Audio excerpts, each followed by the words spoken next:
The Secret Kleptocracy and Social Revolution. These are the Ponzi Papers by Max Azzarello. Posted December 18th, 2023. If you're just tuning into this series, I posted this booklet alleging the wildest totalitarian conspiracy imaginable with a map to a sea of proof. The big picture: cryptocurrency is history's largest Ponzi scheme that will soon collapse the world economy. Also, the U.S. government and their criminal allies can escalate the theft of our entire livelihoods with a fascist world coup. We are effectively in history's largest doomsday cult, and our government and media have intentionally made us divided, anxious, hopeless, and helpless as they gut any collective opposition to their theft. That's because the U.S. is a secret kleptocracy. They pretend it's a democracy, but both parties are controlled by financial criminals whose only goal is to bleed us dry.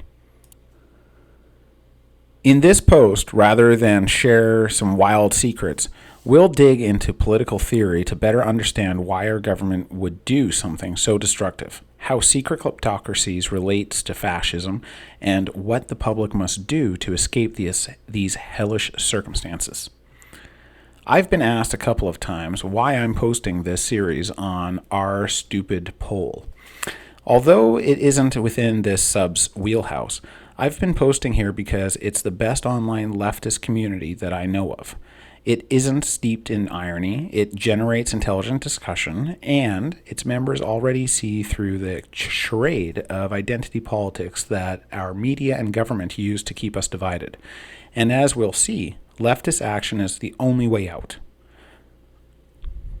I'm especially grateful to one user who recommended the book Fascism and Social Revolution by R. Palm Dutt in the context of this research. The book, written during Hitler's ascent in 1934, is incredibly prescient. While few imagined the atrocities that were on the horizon, Dutt saw the writing on the wall perfectly.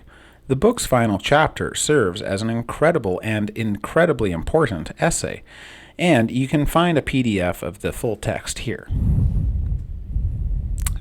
Fascism is the outcome of modern capitalism in crisis, Dutt writes, of capitalism passing into the period of the proletariat revolution, when it can no longer maintain its power by old means, but is compelled to resort to ever more violent methods for the suppression of all working-class organizations.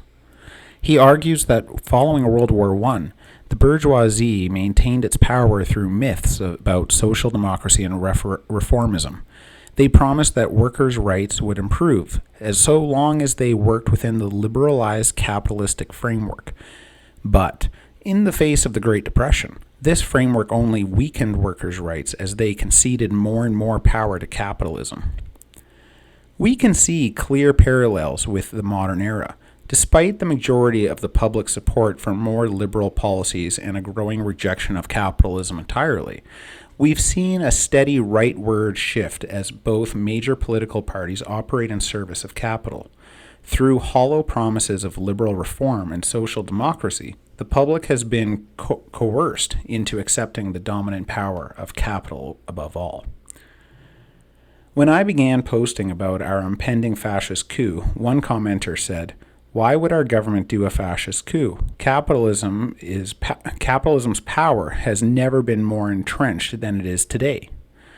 That is precisely why our government would pivot to fascism now, because they've effectively consolidated power, divided the masses, and shattered any collective leftist action against it. Fascism, Dutt argues, is the inevitable end result of a capitalist system that has suppressed the revolutionary power of its workers when economic circumstances become so dire for the public that capitalism is compelled to resort to ever more violent methods of the suppression of the working class. And where does this parasitic, destructive power of capitalism lead? Once more, Dutt hits the nail on the head. Barbarism and the return of the Dark Ages, the systematic destruction of all science and culture, the enthronement of obscurantism, misinformation, racial persecution, and torture systems, the return to a system of isolated, self-sufficient, warring communities. If you've been following this series, you can see a striking parallels between yesterday's fascism and today's secret kleptocracy. Rather than championing scientific research, our most elite universities are awash in fake science Ponzi factories as our criminal government guts public education. Meanwhile, they've poisoned culture so completely that they've turned society into a haunted carnival of messaging designed to atomize us and turn us into depressed, malleable, and obedient consumers. Misinformation is at the heart of this totalitarian con. Our own government wants us chasing nonsense conspiracies about aliens and QAnon, and they've created a fake red versus blue puppet show to convince us that they have the public's best interests at heart, but that the other political tribe stands in the way. Racial persecution is found in the rampant ghettoization and scapegoating of minorities and immigrants, something so perverse that it hardly merits discussion. On torture systems, I'll note two personal stories from this year. First, I was detained for 72 hours on an involuntary psychiatric hold for breaking the unwritten rules of capitalism. I was detained in a hospital ward. Although it wasn't ideal, it wasn't a hellish experience. I was free to roam the wing, talk with medical staff, shoot some hoops, eat some decent cafeteria food, and so on.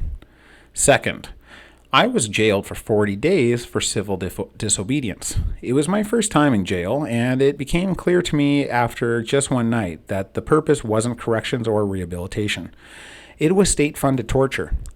We were woken up for slop breakfast at 4 a.m. before we went back to sleep. We were berated by zealous corrections officers for anything and everything.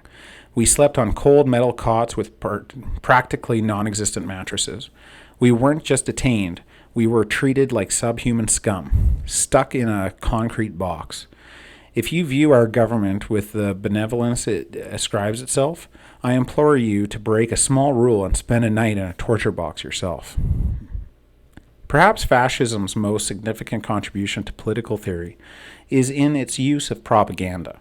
While Marxists viewed society through the lens of a class struggle, Mussolini harnessed the power of totalitarian propaganda to assert the dominance of his own ideology and concentrate power at the expense of the Italian public.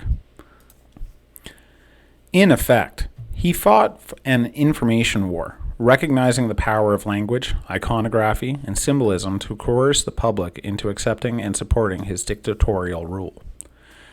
A photo of Mussolini's fascist headquarters, highlighting his use of iconography and symbolism.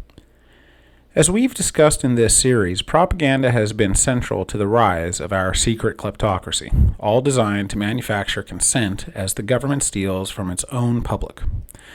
Mass media tells us that we're oafish, divided, and morally decayed. Partisan news media divides us, the public against itself, and social media creates a haunted fiction designed to convince us to be anxious, apathetic, and hopeless. As our criminal leaders undoubtedly realize following the horrors of World War II, they couldn't simply champion fascism as Mussolini and Hitler once had, even if it isn't the end stage of capitalism domination. The public would never stand for it, and so we see how our propaganda evolved accordingly. The public has been given the illusion of choice to support competing ideologies, but all options yield to the domination of capital and therefore steer the unwitting public right back to fascism. We can see this when we reflect on the uncanny similarities of competing worldviews. Whether someone is a liberal, a conservative, a socialist, or a libertarian, they will commonly believe that partisan strife is insurmountable, that capitalist power is so entrenched that it cannot be usurped, that our best days are behind us, and that we are incapable of solving the growing existential crisis we all face. And that, of course, is a result of our secret kleptocracy. By slicing us all into competing tribes and instilling us with hopelessness, they've effectively smashed the power of the collective, leaving us paralyzed and impotent as they steal the American dream. While these are admittedly very dark times, there is one and only one path forward. Returning to fascism and social revolution, Dutt notes that fascism rose in Germany not because the country's workers' movement was backward, but because it was relatively advanced. Given the growing agitation and discontent among the working class, the violence and suppression of fascism became the only means to quash the power of the public. We can find the same truth today. Although the government has successfully fractured leftist solidarity, a record number of people oppose capitalism and support socialism. Even among those that don't, we have a growing distrust of the American government and a pervasive belief that our elites do not serve the interests of the public. And so, despite being on the eve of fascism, the public has never had more potential energy to rid themselves of this parasitic government once and for all. If we arm ourselves with truth, hope, and conviction, we can do exactly what our cult leader governments tell us we cannot. Build collective action, unite against them, yield no power or authority to them, and fight for a working class movement to abolish our criminal government. Or, as Dutt puts it, whatever the black hells of suffering and destruction that have still to be passed through, we face the future with the certainty and confidence of approaching power, with contempt for the barbarous antics of the doomed and decaying parasite class enemy and its final misshapen progeny of fascism, with singing hearts and glowing confidence in the future. The last fight let us face. The International unites the human race. Well, I have to say, this is the end of this one. It was really good. I think this is one of the better ones Max has put together.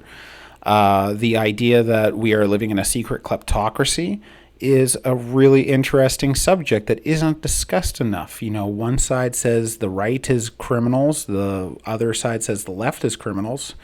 I think some outsiders might say they all seem like criminals. Why don't we openly talk about living in a kleptocracy? And that might be the real conspiracy that everyone needs to face and reflect upon. I think that's a really interesting subject. I'm glad that Max brought it up, and I look forward to sharing more with you next time. Take care.